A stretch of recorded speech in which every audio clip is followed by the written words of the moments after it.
Ladies and gentlemen, the American jury and Bulldog Nation, I encourage all of you to read the article that I wrote for today about how energy policy matters. And the top story for today is Trump's prediction about gasoline prices going to $7. I can tell you right now, at $1.30 a barrel, and there are some who believe it's going to go to $200 a barrel, and you got Putin threatening to send it to $300 a barrel. This is what is called hyperinflation. It's not just inflation, it's hyperinflation. And it's pretty scary. Biden is now blaming Russia's invasion of Ukraine for all of it. Well, we all know that's a bunch of balderdash. We all know that the price was going up far before this. This just simply throws gasoline, pun intended, on the problem. It's really extraordinary that this guy can come out there and do these press conferences and read from the teleprompter just complete lies. Sorry, nobody's buying it. Nobody's going to buy it. Speaking of the Russian invasion, quick update. You're already watching the news. But the bottom line is they're all bogged down. This hasn't been some kind of blitzkrieg take over Ukraine, is it? In fact, Zelensky is brave enough to go out there and do a broadcast from his office. They even know where he is. He's not even hiding anymore. Bottom line is you got tanks running out of gas. You got more and more equipment coming in to the Ukrainians to fight back. Street fighting in some cities. They're never going to conquer Ukraine. Zelensky has come out and said he's willing to sue for some peace, and it looks like those Russian territories might be in play now. Putin gets what he wants. I cannot believe I forgot to bring this up yesterday, and it's too important not to put on today's show. Did you see the poll about if America's invaded, like 60% of the Republicans would stand and fight? By far the majority of the Democrats would flee. Independents, not to the same level, Republicans would also stand and fight. I mean, that's truly amazing. But it's the truth. It's the truth. If America was invaded, you watch all those liberals hide behind the guns of those conservative libertarians who has the AR-15s. Do you remember Obama giving the Ukrainians blankets? Trump gave them javelins. Trump gave them tank killers. Obama gave them blankets.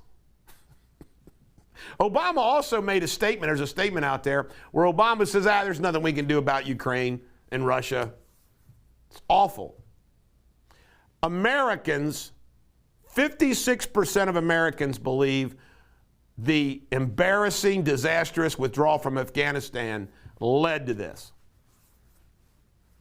Do you blame them? Absolutely not. Energy shot back at old Psaki. Her allegations that it's energy company's fault. They shot back, proved that she's wrong. She is wrong. She goes, inconvenient truths. Yeah, she's the inconvenient truth. 64% of Americans are now living paycheck to paycheck. That's scary. That's scary. Folks, I want to tell you something. The strength of America has been, in the last 100 years, not quite 100 years, 1950s is when it really got rolling, the middle class. The middle class.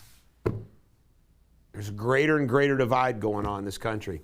Poland, you hear this weird thing about Poland wanted to give us the jets to give to Ukraine. Then the Americans said, no, that won't work. I mean, all this gobbledygook, just give them planes. You know, I studied Russian history and Soviet history in college.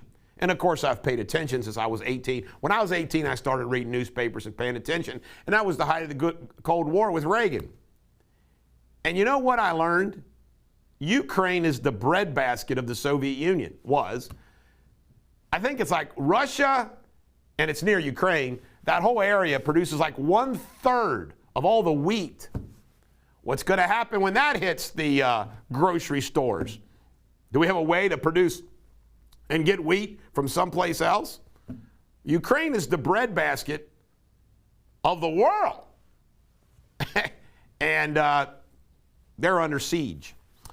Stephen Colbert said he doesn't worry about surging gas prices, even if it's $15 a gallon, because he drives a Tesla. And I think he makes $16 million a year. I cannot believe they get paid this much to do a lousy show. It's unbelievable. Starbucks is now out, along with McDonald's, Pepsi, Coke. They're all gone. KFC still there, though. Got to give those Russians their fried chicken. Joy Reid says the only reason why the Americans are caring about Ukraine is they're white and they're Christian. That woman says that. That woman keeps her job. What does that say about that network, the people that run that network? It's truly amazing. Louis Farrakhan says all white power has to end. Is there condemnation coming from those that should have condemnation upon good old Louis? Clarence Thomas brought up the Section 230 immunity again. Thank God for Clarence Thomas. He gets it. We live in a different world right now where these social media companies are the media. They're like government. The Iranian deal apparently gives them access to $90 billion, $7 billion in ransom. And there's this Russian diplomat laughing at the United States how they got taken. This is the negotiation of Obama and Biden. What do you want? Okay, it's fine. I mean, there's no negotiation. It's allowing America, not using America's power in negotiations. It's enough to make you go loony. CNN's Chris Licht, or Licht, I don't know how you pronounce it, the new head, he wants to go back to hard news instead of fighting with Fox News. I'll believe it when I see it. Some quick sports things at the very end of my show. Aaron Rodgers, because I think they're worthy, re-signing with the Packers, $50 million a year, 4-year deal. Russell Wilson traded to the Denver Broncos. That's tough for the Bengals. And then I just want to congratulate Covington Catholic's basketball team, boys basketball team, and all their fans and friends and family members and parents for winning the 9th region. Congratulations to Covington Catholic. And congratulations to NKU for making to the finals in the Horizon League tournament. I watched the game. It's sad they came up 1 point short of going back to the NCAA. But congratulations to both Covington Catholic and NKU. This is the Bulldog. Every dog has their day. I'm off the Facebook ban tomorrow or Friday, and I've got a lot of announcements that I'm waiting until then to make. Big stuff. This is the Bulldog. Every dog has their day. Have a great day.